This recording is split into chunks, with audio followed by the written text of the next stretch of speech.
To walk me through, if you can, who you talked to for this and sort of how the investigation unfolded. So we pretty much talked to anyone and everyone. Emergency lights is coming.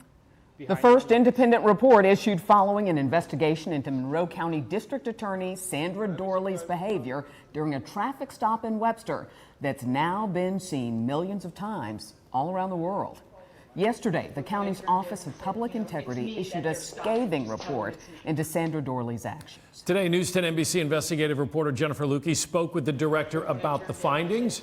And Jen, you remain the only reporter with whom Sandra Doorley has sat down for an interview since that day.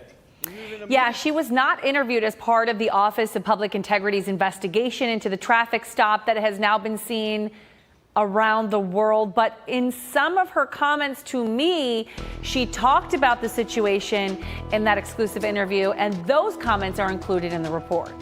General rule of thumb is if you see the lights behind you to pull over, right? I know, but you know what? There are other cars. Almost as soon as the body-worn camera video was released, the Monroe County Office of Public Integrity was flooded with complaints about Sandra Doorley's behavior and actions. We received calls to our phone. We received emails. We received calls to the whistleblower hotline. We received calls from outside of the state. We received emails from outside of the country. The OPI interviewed every police officer who was at or called to the district attorney's driveway that day. It pulled surveillance video that shows her leaving work to ensure the timeline was correct. And it talked with those managing the SUV she was in at the time. So we found that there were violations of the ethics code. One of which was that the DA, quote, attempted to secure unwarranted privileges or exemptions for herself. During our interview, I asked her directly why she called the police chief instead of just pulling over. Here's what she said. You were trying to get out of the ticket. At that point, I wanted the officer to know that I was not a threat, and I'm sorry for that. Why not just pull over and tell him you're not a threat? I don't have a good answer for that. I made a mistake. The Webster police chief remembers it a bit differently. He told OPI investigators the first time the DA called, she said, quote, tell your blank officer to stop following me. In addition to the other ethics violations, the OPI also found that Doorley failed to report that she had been ticketed in a county-owned SUV.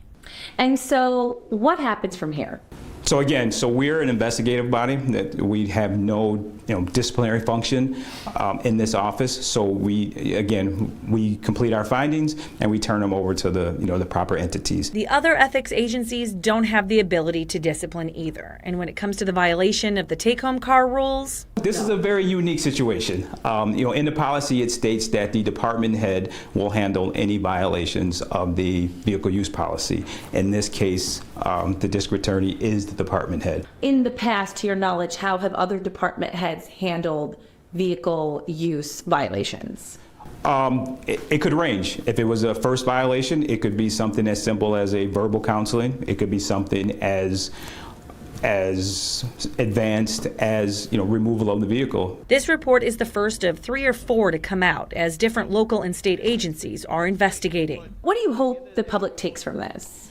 We wanted to make sure that we were thorough. We did a thorough investigation. I hope the public sees that we were thorough and that we were transparent in the things. That's why we released the entire investigative report.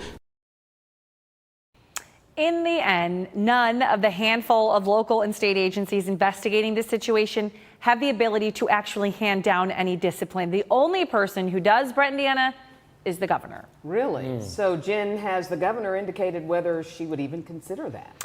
Well, she is the one who directed one of the state agencies to launch an investigation, but no, she hasn't removed a public official, and the chances she would are slim. But at least with all of these investigations going on, there is a public record of what happened, who knew what and when. You can actually read the full 23-page OPI report and see our extended interview with Sandra Doorley about this right now at WHEC.com. All right, thank you so much.